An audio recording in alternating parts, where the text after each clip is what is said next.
Ludum Dare. A name that sounds good to me. A 3 days game jam during a long or short weekend. I don't know if it's a prestigious event for me, since it's only twice a year, and some of the YouTubers I'm following that are making big games are also participating at this. The pressure is there.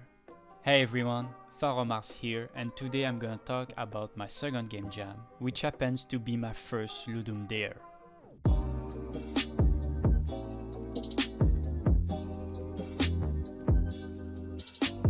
The first day was easy, since it started at Friday 9 PM at my local time. So I only got the chance to brainstorm and try to find an idea for the theme of this jam, delay the inevitable. While brainstorming, I talked about the project with my sister, and she reminded me about a mobile game I think we all played when we were younger, Temple Run. From this, I knew what kind of game I wanted to make. My next step before bed was to search for a reference and tutorial to make a procedural level, since it was my first time trying this kind of game. One of my motto about game jams is to make a game I've never done before, so I can learn more about scripting and how the game engine works properly. My second day actually took me the 2 days of the weekend, Saturday and Sunday. Even though the game jam starts at 9 PM Friday, I have until Monday 9 PM to finish, so I can say I had 4 days instead of 3 days. Lucky me. So for those 2 days I made most of my game. I first started to learn about making a real jump, where the longer you press down the jump button, the higher the player go. It was easy to find an example. Sadly, I was also using the input manager, but at that time it didn't work for the jump code, since it was about the key down code and the key up code, and the input system doesn't have that. For the sake of the jam, I stay on the classic way of making a jump, and I'll try to learn how to make one with the input system later. Jump done. Now I have to make my character move to the right. It's a really simple code to make him going to the direction you want. Don't forget to freeze the y-axis so it don't rotate and just not be able to move if we sleep. Now death. It was easy to put a death code for when you fall or when you touch the spikes, but it did make me think about it for a little bit of time about the one that will follow you through the game. But the solution was easy. Taking the same death code, putting in a red bar for now, and then only copy paste the running code of the player to the red bar and make it like 0.5 faster than the player. I've also made a collectible, but for the moment it only destroys when the player touches it. Once I finished the basic of my game, I made a bit of pixel art to be a minimum visible for me instead of just shapes, and it helped me on the kind of visual I wanted to make. After that, the big challenge. The reason I'm making this game, and I know I'm gonna learn today, the procedural platforms. I still have to understand completely how it all works, but from what I understand, it's to make a list where the game have to choose and place in a position I gave on the prefabs. For instance, I made a little series of platforms, put a waypoint at the end, and I added it on the list. Since the game can find the waypoints, it can place the new platforms at this point, and it continues to the infinity until you fall, touch the spikes, or the death bar catching up the player. Now that the most part has been made, it's time to improve the visual, add some sound design and make a menu and a game over screen. Huh? What's that sound? Oh no. Oh no.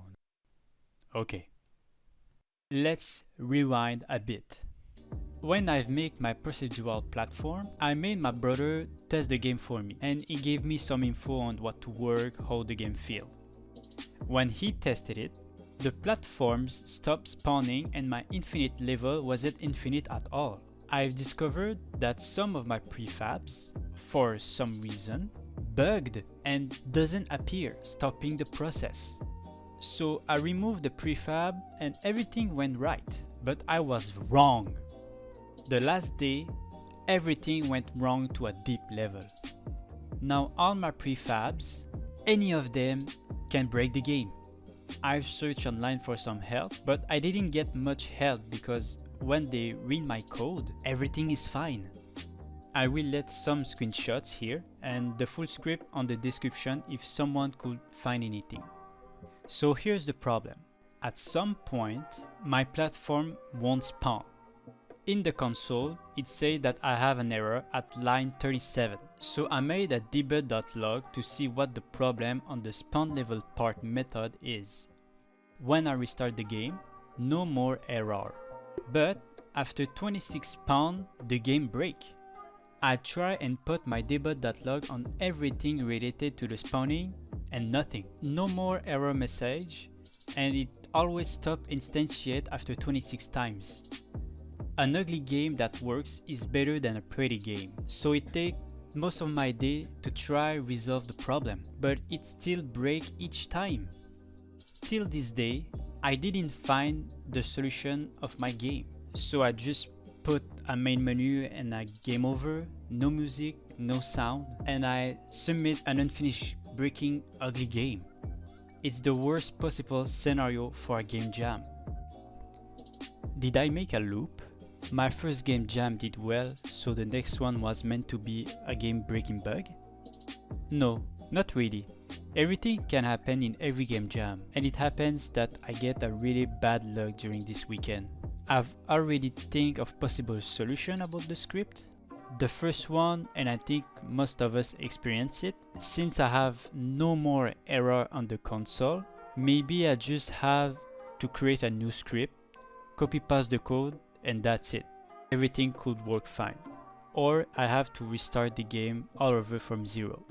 I will do the latter and try to make the coding more easily, especially my character code. Because of having different kind of code between movement and jump, I didn't succeed to make my running and jump animation working properly, so I have to check that out too.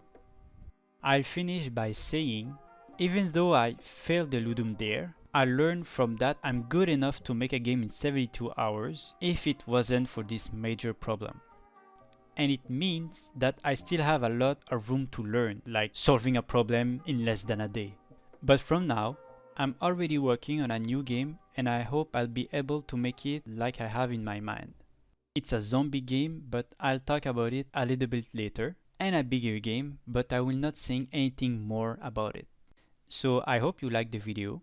Be sure to like if you like it, leave a comment if you want to help me improve, or anything else you want to point out. Be sure to subscribe for more on my DevLog videos. See ya next time.